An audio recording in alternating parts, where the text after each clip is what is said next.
So back at Gold's Garage, assembling our 400 small block Chev together, and the process right now that I'm showing you is checking the thrust clearance. There's a thrust bearing back here with two flanges on it that matches the flange on the crankshaft, and it's important because that thrust is controlled and the force is exerted on thrust. Typically, if a manual transmission engine, a car, when you step on the clutch, you're going to push forward on the crankshaft, and that's the job of the thrust bearing to take up that force. Automatic transmissions, theoretically, I don't think should put any force on them, but there's a thing called ballooning of torque converters, which I've never experienced, but I've heard about, in which case it could put a force on the thrust bearing as well. So this one was a little tight, and I had to actually take it back apart and take a little bit off the flange of the bearing. The range is 3 to 6 thou, and I have 3 thou now, and I'm pretty sure that's going to be okay. So how we do that is dial indicator on the snout, pretty hard to see the numbers from there. Push the crankshaft all one way, and then go to the other end and move it the other way. And there's my 3 thou and maybe a touch more. So just got enough, and we're good to go with that, and we're going to move on from there. Next, I got to start assembling some piston rings on pistons and on rods, etc., and start getting some pistons in this motor. So I'll show you that next. Kind of making a series of videos about how I put an engine together. For what it's worth, everybody has their own style and their own methods. This is how I do it. I've been doing it for a while. So I'm going to go through now. I've already made a quick video about installing the crankshaft, checking the end thrust.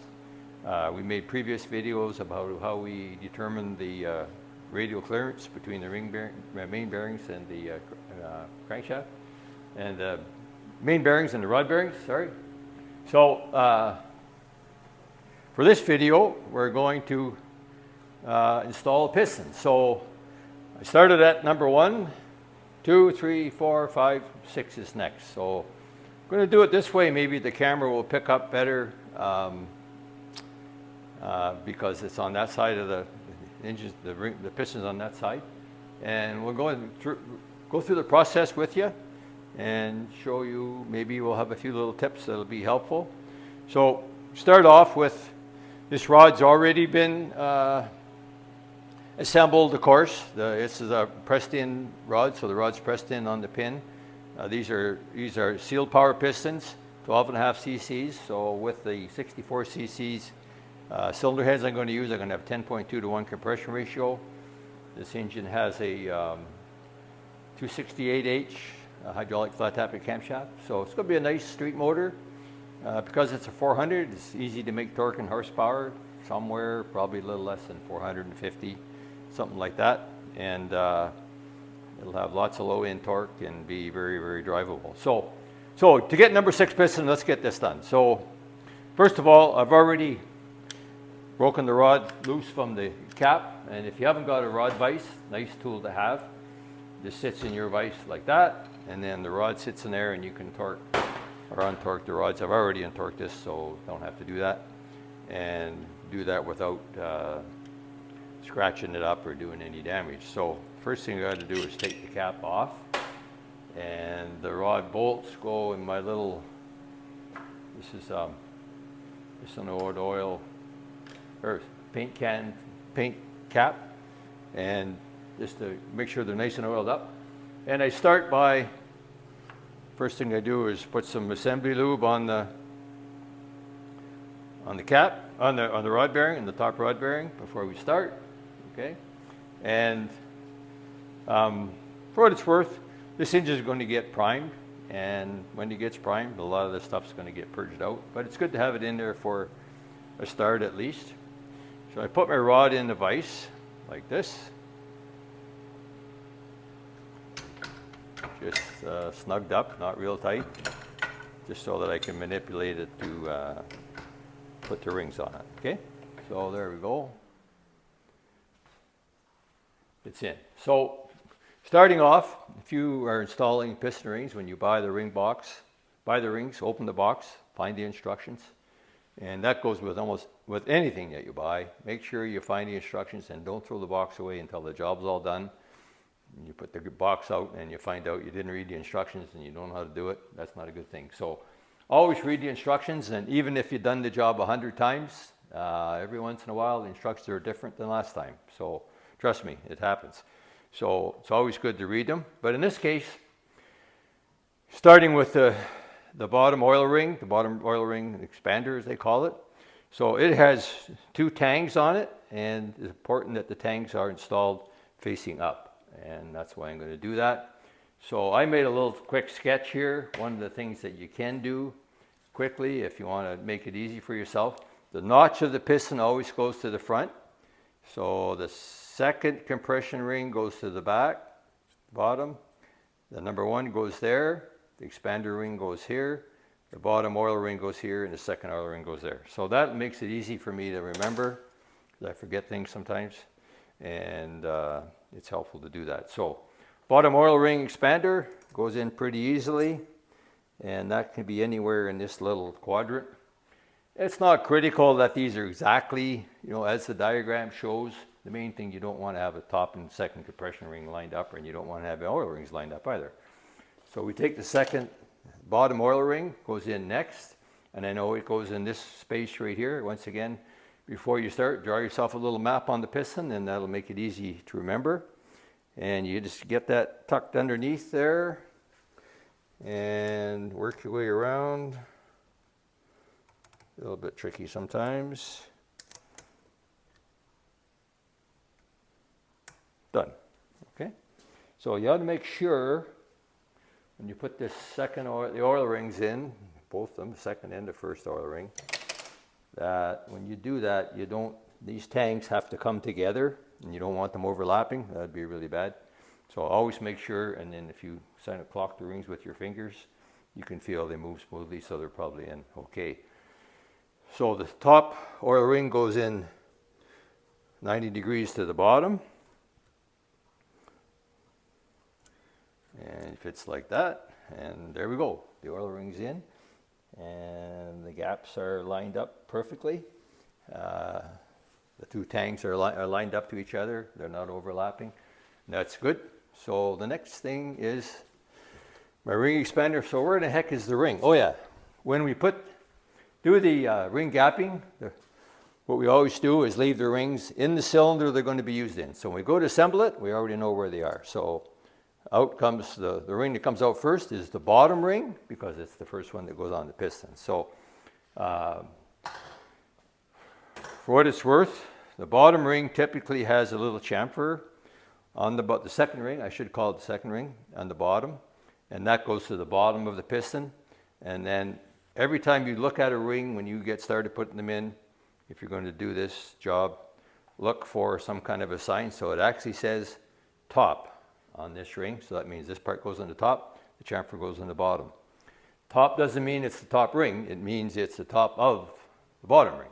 So that's worth remembering and worth mentioning, I think. So let's get this guy installed. I can see the top, so I know that's good.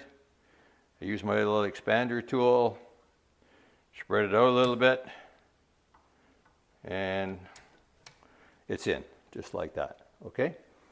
Where in the heck's the other? Oh yeah, it's right in here, right? Number 6 ring is in here. We cleaned it out, cleaned it off. Now in this case, this ring is square. It doesn't have a top or a bottom. Sometimes they do. So always look for a top or bottom and look at the instructions to see if it should have a top or a bottom, and that'll make it make sure that you don't get them mixed up. But in this case, you can't, because you can put these rings, the top ring, either way. The other thing about the first ring, it's a chrome moly ring, so you can look at it and see the difference that it's the top ring. It's nice and shiny because it's chrome moly, right? The second ring is a cast ring, and it's like a darker color. So if you get that part mixed up, that's one way to check it. And we fit that on. Oh, yeah, we got it. It's on. That's it. The rings are on. So that's all. So the tool that I use to install them is this one, and it is is a adjustable tool. The ideal way to do it, if you can, is to have a ring compressor like this. These are beautiful. They're not inexpensive. And the problem with one that says 4030, that's the only size it's good for. You got to have the exact right size for every one you do. So you can't sort of, you need to buy a lot of them if you do a lot of engines. That's my point. If you do the same engine over and over or whatever, then certainly that'd be like a 350 with a 30 over bore. So we get this tool on here next, reasonably close. And we're going to use this. So this expander tool that I'm using, it works pretty good. It's inexpensive. It's got little dents on the bottom, and that's to make sure when you put it against the bore that it doesn't get sucked into the bore and jam in there. So that's the way that part has to go down, and there's a taper on the top for the piston to go in the top. So I'm going to open it up to get it on the piston.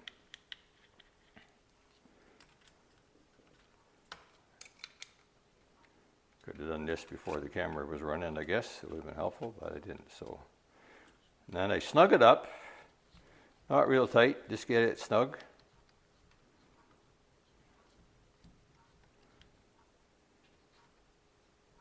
Try to keep it square as I can, and we'll tighten the rest up when we get it in the bore.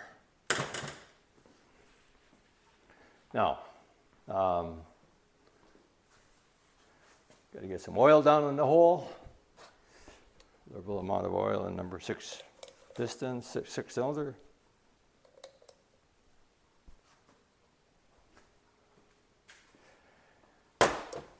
And what I forgot to do was put oil on the piston, so we're going to take it back off. Okay.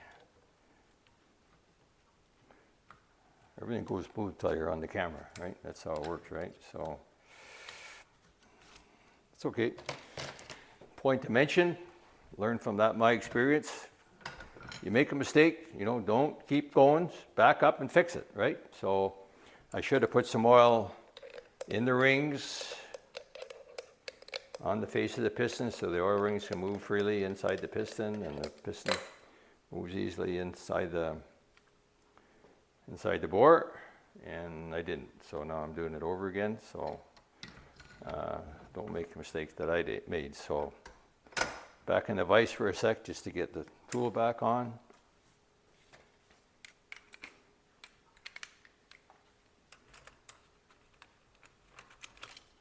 Okay, snug it back up.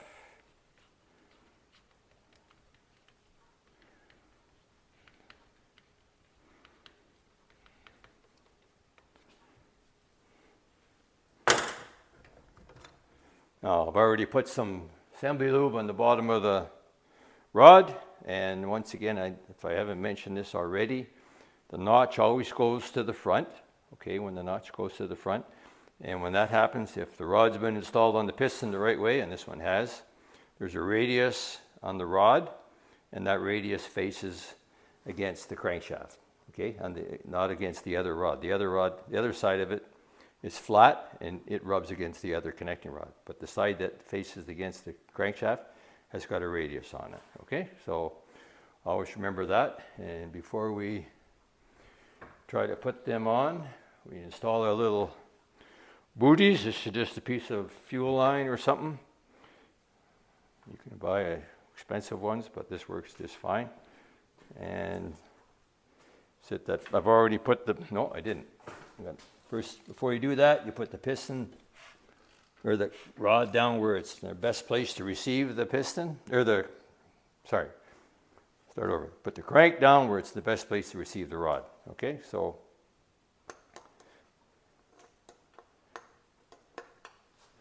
take your time, go slowly. Notch to the front. Hopefully the piston's going to fit in the bore. It's a matter of getting it kind of in the right, centered. Yeah, the last one went in a lot better than this one. There we go. Okay, so it's in there. So next, these tools. This is a crucial part because this is where you get a chance to break a ring or something if you're not careful. Make sure the tool is nice and square. Then you snug it up. Not too tight, but if you get it too tight, it's going to make it hard for the piston to go in. If you don't get it tight enough, what will happen is the ring will pop out underneath it, get stuck in the bore, and then you got a problem to take care of. So if this goes well, clock the piston so it's facing perfectly straight. That way the rod will line up square with the bore, with the crankshaft when it goes down. And you just start tapping it in, and it's in there, just like that. Nothing to it, right? So for the next part, so where we have a ability to turn the engine over, we will turn it over and show you from the other side. There's a little booty sticking out, so I'll tap it in. That's it, it's home.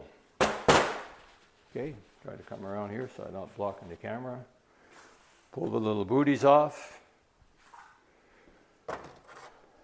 Put some assembly lube on the bottom of the cap.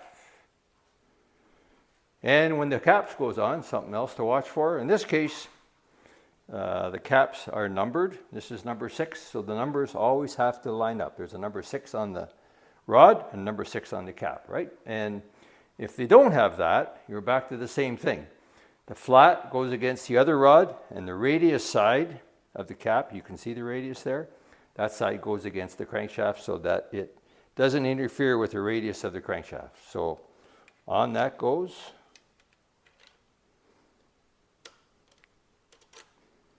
Cap is on. Make sure your rod bolts always need to be, that's okay.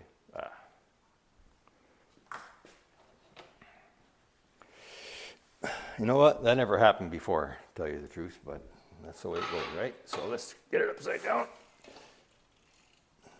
Okay. And once again, what did I just finish saying? There we go. Numbers line up, the radius is on the right side. Put the cap back on. Make sure my bolts, the nuts are lubricated. I just keep them in a little, put a little bit of oil in a paint lid again. Mentioned that already probably. Get those guys started.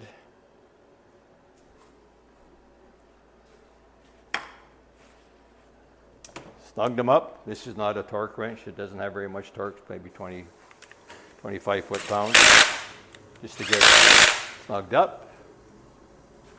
And the torque wrench, the torque for these bolts is 45 foot-pounds. So my torque wrench is already set. This is number 6 piston. And just to explain how torque works, torque's not just tightening the bolt up. When you put 45 foot-pounds of torque on this bolt, you're actually going to stretch it 6/1000ths of an inch. And that 6/1000ths of an inch is like a preloaded spring.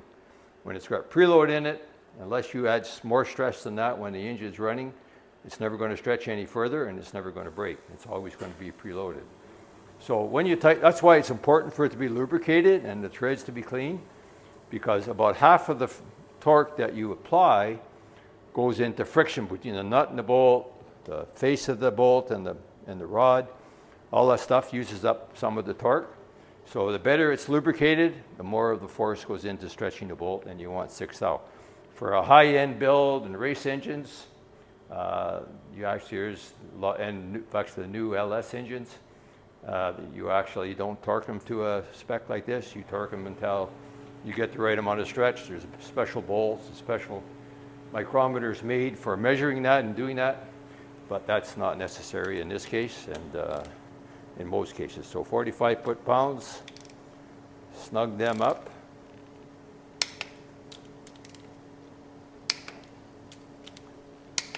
Love to hear that click. And as you tighten it, you can actually feel the bolt stretching. Not very much, but it's very, very important. And if you haven't got that stretch, as soon as you apply a force, like when the engine's running, it's going to stretch then, and then you're going to have a big problem. So rotate it back around. I should have put my bolt back in there. So it's getting a little tighter. It starts off with really easy free. Every time you add a piston, it gets a little bit harder. Okay, so I keep doing that. There's no binding, there's no tight spots or anything. And it goes like it should. And then by the time I'm all done with the 8 pistons, I will check the torque it takes to turn the rotating assembly. It's probably going to be around 30 foot-pounds. That's pretty typical. So thanks for watching that little part about our 400 small block assembly. So just a quick update on my 400. And once again, I think I'd already mentioned, I made a couple videos installing the crankshaft, doing the end clearance on the thrust, and putting pistons in. But just want to show a couple things. I added a windage tray to this. This is a 4-bolt main block. I added a windage tray. I took this windage tray off at 350. I had to massage it a little bit to make it fit, which will help to keep the oil down on the bottom of the oil pan, of course. And the other thing is, one of the things for every engine, of course, I haven't painted the oil pan yet. I've figured out the depth of the pickup, etc. But on the GM pickup, this is a standard setup, standard milling pump. It's not a high volume pump, and you do not need a high volume pump for this engine. So this is the way the GM did it, except these pickups were always just pressed in. And there's millions of them running around. Every small block Chev back in the day, forever, had a pressed in pickup, and they work just fine. But typically when we're hot rodders, we want to make things better, right? So one of the things I did, I'm going to ask you to show this a little closer, Mike. So one of the things guys do is put a spot of weld right about there between the pickup and the oil pump, which is okay. I don't really like welding on cast iron, and I'm not that great of a welder either. So what I did in this case, which I've never seen anyone else do, and I've done this before, is I drilled and tapped a number 6 fine thread machine screw thread in there, and drilled it just far enough to catch the pickup tube, no farther, so it doesn't go into the channel. And then I break the head off and peen the end over, and that pickup is not going to rotate. Now, if you have your oil pan on and it rotates, it can only rotate about a ½ an inch, and it's going to hit the bottom of the pan anyway. But you want it to stay where you put it, and that's just, I wanted to show that. I fit the pan already. I got to paint the oil pan. Next, we're going to put the camshafts in. I got to put the time gear in and degree the cam, and then we'll be putting the heads on it. We'll be making more videos of this engine later.